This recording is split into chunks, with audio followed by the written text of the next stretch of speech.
Di program Ruang Bicara yang kami bawakan kepada anda di Bernama TV, dan sudah pastilah hari ini juga kita memilih satu lagi topik yang cukup penting dan cukup relevan sebenarnya dengan perkembangan semasa, dan kita akan sembang-sembang berkaitan dengan topik ini bersama dengan seorang tetamu yang sudah pun bersiap sedia bersama saya di studio Ruang Bicara hari ini. Baiklah, topik yang menjadi pilihan kita di Ruang Bicara hari ini ialah tangani buli, membentuk karakter keramah insania. Jadi ini sesuatu yang cukup menarik sebenarnya, dan tetamu yang sudah pun bersiap sedia bersama dengan saya, kita ingin mengucapkan jutaan terima kasih dan juga mengucapkan selamat datang kepada yang berbahagia Tuan Haji Azman Haji Adnan yang merupakan Timbalan Ketua Pengarah Pendidikan Malaysia, Sektor Operasi Sekolah di Kementerian Pendidikan Malaysia. Jadi Tuan Haji, apa khabar? Baik, Alhamdulillah. Ini pertama kali ya Haji bersama dengan kami? Ya, ada beberapa kali dah. Oh, tapi di program Ruang Bicara? Sekali, bos. Ini pertama kali. Jadi terima kasih banyak-banyak. Kita nak bercakap tentang isu yang cukup penting sebenarnya, iaitu tangani buli. Dan bila kita sentuh tentang isu buli itu sendiri, ianya seolah-olah sudah menjadi semacam masalah yang mungkin perlu diberi perhatian yang serius oleh Kementerian Pendidikan Malaysia sendiri. Tapi mungkin Tuan Haji juga boleh berkongsi pandangan dan juga pendapat berkaitan dengan perkara ini, Tuan Haji. Ya, kita tak dapat nafikan bahawa isu buli ni memang sentiasa mendapat perhatian seluruh masyarakat. Ya. Kerana ianya melibatkan anak-anak didik kita di sekolah. Betul. Bagaimanapun Kementerian Pendidikan Malaysia sentiasa prihatin secara berterusan untuk memastikan bahawa isu-isu dan insiden berkaitan dengan buli ini dapat kita tangani dan kita bendung dengan sebaik-baiknya lah. Dan selalunya masyarakat akan sentiasa mengharapkan Kementerian Pendidikan Malaysia menguatkuasakan peraturan-peraturan yang berkaitan dengan pelanggaran disiplin di sekolah, khususnya di asrama dan sebagainya. Jadi kita di Kementerian Pendidikan Malaysia memang cakna tentang perkara ini dan sentiasa mengambil tindakan-tindakan untuk memastikan bahawa insiden berkaitan dengan buli ini dapat kita kurangkan secara tuntas. Cuma kita perlu melihat juga secara keseluruhan apakah sebenarnya isu yang menyebabkan kejadian-kejadian buli ini masih lagi berlaku. Dan tak dapat nafikan ada banyak faktor yang mempengaruhinya, antaranya pelakuan-pelakuan ganas yang mungkin dilihat, ditonton oleh anak kita dalam media masa akibat daripada perkembangan media yang sangat rancak sekarang pada masa ini. Dan mungkin juga pengalaman alami murid-murid itu sendiri yang mungkin pernah dibuli dan itu yang menimbulkan hasrat untuk mencuba melakukan buli itu kepada rakan-rakan yang lain. Dan kejadian buli ini boleh berlaku dalam banyak cara lah. Antaranya ialah secara fizikal. Itu kadang-kadang kita dengar isu perlakuan buli yang melibatkan tumbuk, tendang, lempang dan sebagainya. Ada juga isu-isu buli yang berkaitan dengan melibatkan peras ugut, meminta wang, dan sebagainya. Dan ada juga isu-isu buli yang berkaitan dengan lisan, mengejek, mencarut. Itu dia punya faktor dia.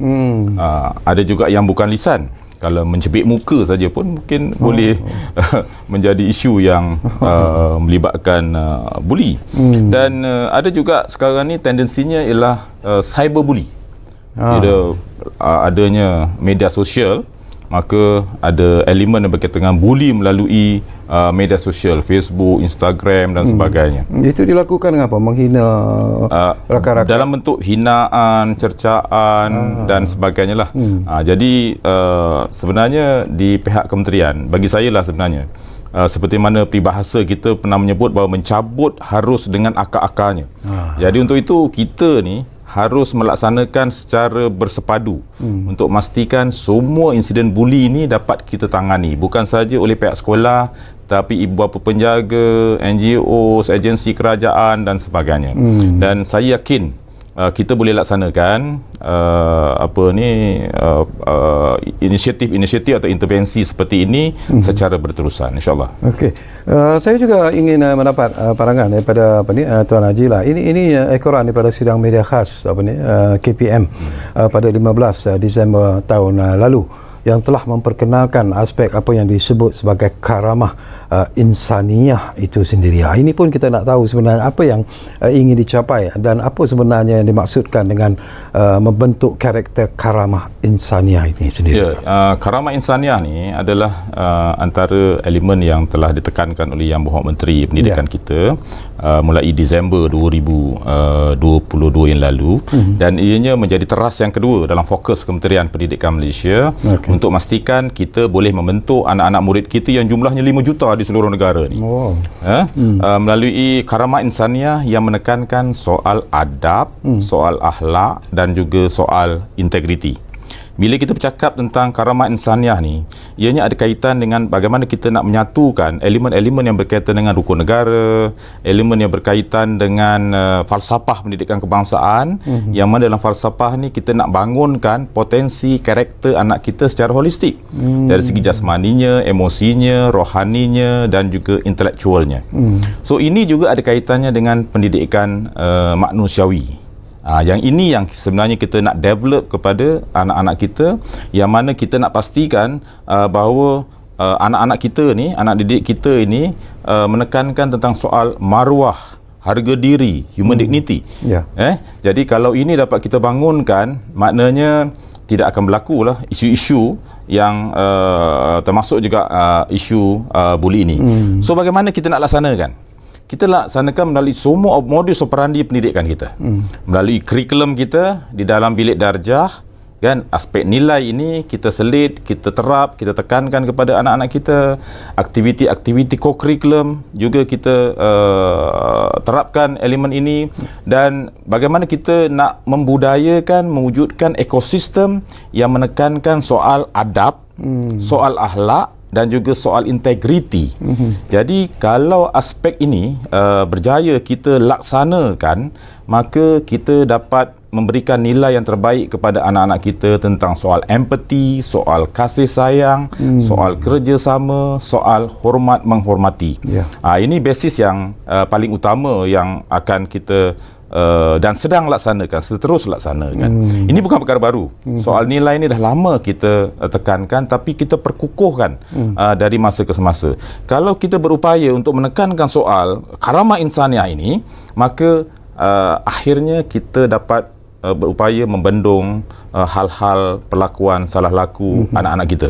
Maknanya anak kita pergi sekolah, bukan kita nak bangunkan potensi kognitif mereka saja, bukan nak pandai saja, tapi kita nak pastikan mereka menjadi anak yang baik lagi cerdik. Kena bermula dengan baik dulu. Baik dari segi akhlaknya, baik dari segi nilainya, integritinya, dan apabila semua dah baik, maka proses memandaikan anak-anak kita tu akan semakin bertambah mudah. Baik, satu lagi persoalan juga yang ialah ini pun dimainkan begitu meluas sekali. Mungkin ramai juga yang tak mengetahui dengan jelas. Sekiranya berlaku kes pelanggaran disiplin seperti buli sebagai satu contoh lah, apakah tindakan yang boleh diambil oleh masyarakat untuk melaporkan kejadian tersebut? Apa yang perlu mereka lakukan sebenarnya? Ya, di Kementerian Pendidikan Malaysia ni kita dah menyediakan satu platform, satu mekanisme untuk digunakan oleh seluruh masyarakat, sama ada murid sendiri, guru, ibu bapa, masyarakat dan sebagainya, untuk menyalurkan hal-hal berkaitan dengan isu buli ini kepada Kementerian Pendidikan Malaysia. Kementerian Pendidikan Malaysia telah pun mewujudkan portal aduan buli. Jadi dalam portal aduan buli ini, masyarakat boleh menyalurkan maklumat, aduan dan sebagainya melalui pertama talian. Kita ada talian iaitu 03 8884 9325. Tempoh waktunya ialah waktu pejabat lah. Yang kedua, kita ada juga menyediakan platform WhatsApp. Ini yang kita yang kita paparkan itu. Ini semua adalah merupakan portal saluran aduan buli yang disediakan oleh Kementerian Pendidikan Malaysia. Tapi kita juga sediakan kaunter-kaunter kita di sekolah, di PPD, di JPN dan juga di Kementerian Pendidikan Malaysia. Cuma nasihat saya kepada seluruh masyarakat, sekiranya ada kes-kes yang berkaitan dengan aduan buli ini, saya mengesyorkan supaya ianya disalurkan melalui platform saluran yang betul. Selain daripada memaparkannya dalam media sosial lah. Dan kami di Kementerian Pendidikan Malaysia, kami memberi komitmen semua aduan ini adalah rahsia sifatnya, dan kita akan santuni, kita siasat dan kita selesaikan mengikut saluran yang betul, insyaAllah. Sedikit pencerahan serangka-ringkasnya jugalah. Bila Tuan Haji sebut tentang, yalah, ramai juga yang mengambil kesempatan ini bila berlakunya insiden buli ini, mereka menyiarkannya melalui media sosial. Apakah KPM juga melihat itu sebagai sesuatu yang serius dan tindakan juga akan diambil sebagai follow up? Ya, walaupun kita ada saluran yang seperti mana saya sebutkan tadi, tapi kita mengambil kira semua aduan-aduan yang dipaparkan dalam media sosial itu yang kita akan buat siasatan dan juga tindakan lanjut. Okey, saya difahamkan juga kalau yalah semua kita maklum bahawa terdapat apa yang disebut sebagai guru bimbingan dan kaunseling yang berperanan sebenarnya untuk membantu pihak sekolah meningkatkan kecemerlangan murid dalam bidang akademik, termasuklah sasiah, kepimpinan, co-curriculum maupun pembangunan diri murid sendiri. Mungkin boleh Tuan Haji terangkan juga sedikit tentang fungsi serta program-program yang dilaksanakan oleh guru bimbingan dan kaunseling ini, Tuan. Ya, unit bimbingan dan kaunseling ni kita ada 10,232 buah sekolah di seluruh negara. Dan kita ada lebih kurang 431,000 orang guru, dan sebahagian daripada mereka adalah guru-guru bimbingan dan kaunseling.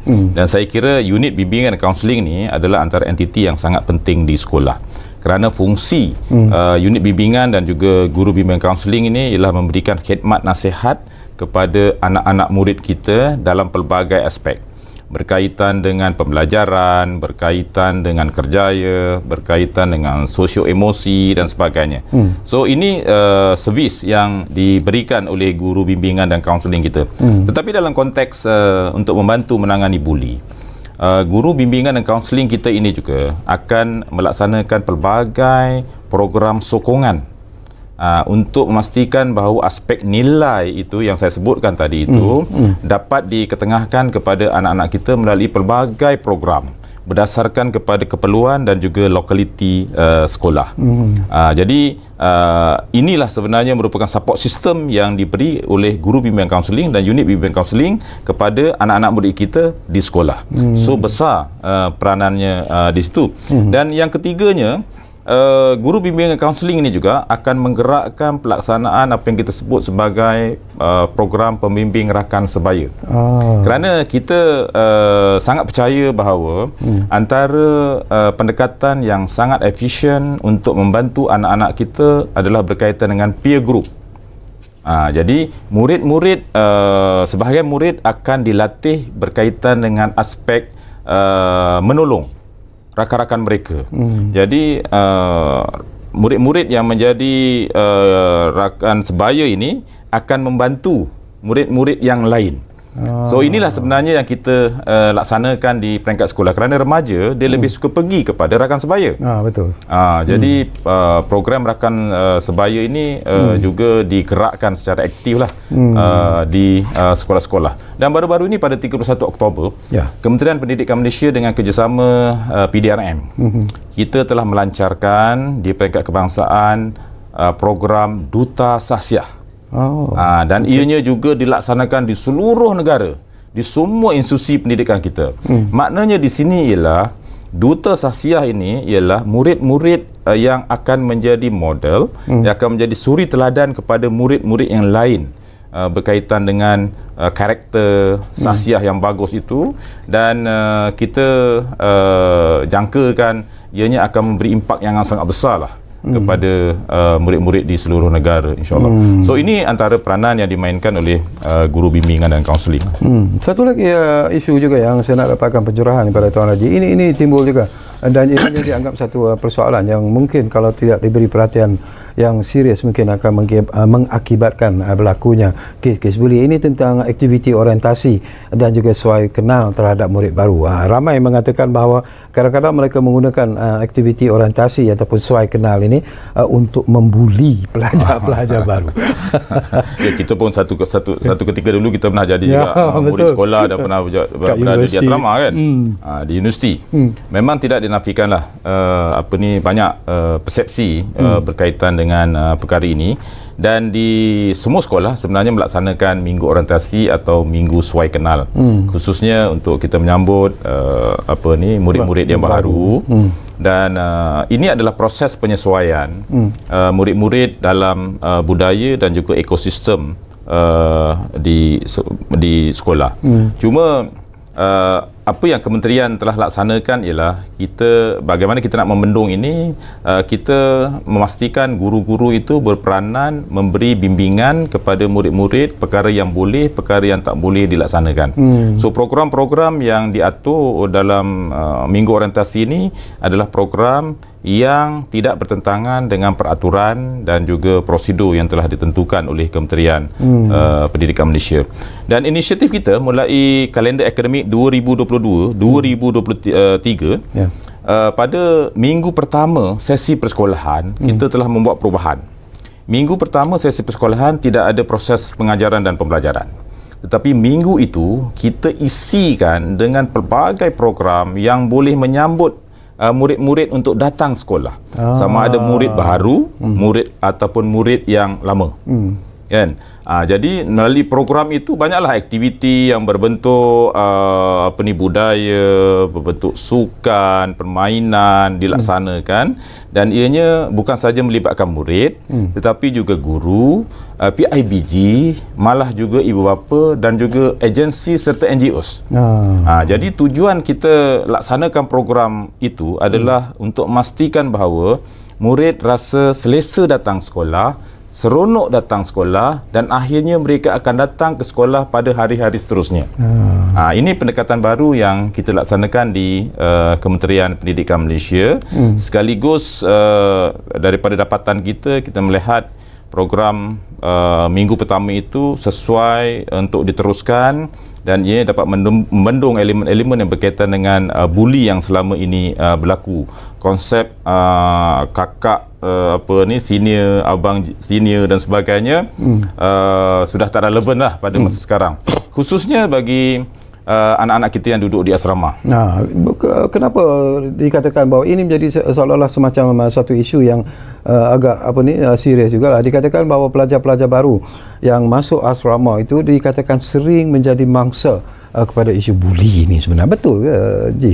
Mungkin satu ketika dulu berlaku, ataupun mungkin pada masa sekarang ni kes-kes tertentulah kemungkinan juga akan berlaku. Kerana saya pernah jadi pengetua sekolah yang ada asrama. Kan? Jadi bila saya jadi pengetua sekolah ada asrama, kita pastikan bahawa program-program orientasi di asrama itu ialah program-program yang membina, membangunkan, menarik minat silaturahim antara penghuni asrama. Di situlah pentingnya peranan kepimpinan sekolah, warden asrama dan juga guru-guru untuk pastikan semua program itu adalah program yang teratur. Bila you sebut tentang peranan yang perlu dimainkan oleh warden sekolah itu sendiri, apa yang seharusnya mereka lihat, apa yang seharusnya mereka perhatikan supaya tidak berlaku isu buli seperti apa yang berlaku? Warden ini adalah antara personel yang sangat penting lah dalam mana-mana sekolah yang ada asrama.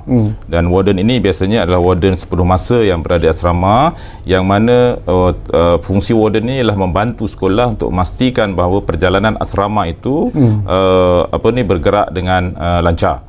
Jadi perkara pertama ialah warden akan pastikan bahawa murid memahami fungsi dan tugas mereka sebagai penghuni asrama, mematuhi semua peraturan-peraturan asrama, dan selalunya warden akan dibantu oleh jawatan kuasa murid yang akan membantu menyelaraskan semua program-program yang ada di asrama.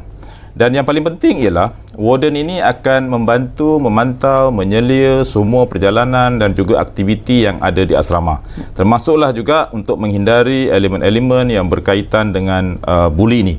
Saya pernah jadi pengetua asrama, dan selalunya anak-anak kita mudah juga untuk diurus. Yang paling penting ialah kita memberikan kepercayaan kepada mereka supaya mereka ada integriti untuk menjadi penghuni asrama. Pendekatan warden itu juga sebenarnya penting. Itu sangat penting. Setakat inilah apa tindakan yang telah pun diambil oleh Kementerian Pendidikan Malaysia sendirilah dalam menangani isu-isu buli ini sebenarnya, Tuan? Sebenarnya banyak yang telah dilaksanakan oleh Kementerian Pendidikan Malaysia dalam kita membendung gejala buli yang ada di institusi pendidikan kita. Yang pertama sekali ialah tadi bila saya bercakap tentang bagaimana kita memberikan fokus tentang karamah insaniah, soal adab, soal akhlak, soal integriti anak-anak kita ini, dan kita terjemahkan dalam semua modus operandi pendidikan kita, sama ada dalam bidang kurikulum, co-kurikulum dan semua aktiviti-aktiviti sokongan yang melibatkan murid-murid kita. Yang keduanya ialah kita telah mengeluarkan garis panduan berkaitan dengan buli, dan pelancarannya telah dibuat oleh Yang Berhormat Menteri Pendidikan kita di Pulau Pinang pada bulan lepas. Dan melalui garis panduan ini ianya akan memberikan panduan kepada semua pihak untuk memahami tentang buli itu sendiri, bagaimana nak menghindari buli, apa peranan kita sekiranya berlaku kes-kes buli, dan bagaimana kita menguruskan isu-isu atau insiden yang berkaitan dengan buli ini. Proses penataran akan diberikan kepada semua guru di seluruh negara, dan melalui duta Sasiah yang saya sebutkan tadi, mereka ini akan jadi pemangkin kepada kita lah, untuk membantu memastikan bahawa garis panduan ini dapat dilaksanakan dengan sebaik-baiknya lah.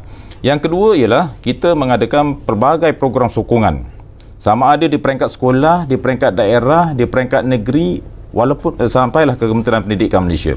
Dan program-program yang berkaitan dengan menghindari buli, kempen buli, pameran berkaitan dengan buli, video berkaitan dengan buli, penerapan tentang aspek berkaitan dengan buli ini dalam PDP, dalam co-kurikulum, semuanya kita laksanakan. Jadi ini aktiviti sokongan yang kita laksanakan. Dan satu lagi ialah aktiviti-aktiviti kita dengan agensi-agensi kerajaan, khususnya dengan Kementerian Dalam Negeri melalui PDRM. Dan PDRM meletakkan seorang pegawai perhubungan sekolah di setiap buah sekolah. Dan PPS ini memang memainkan peranan yang sangat penting lah untuk membantu sekolah bagi memastikan isu pelakuan salah laku termasuklah buli ini dapat dihindarkan.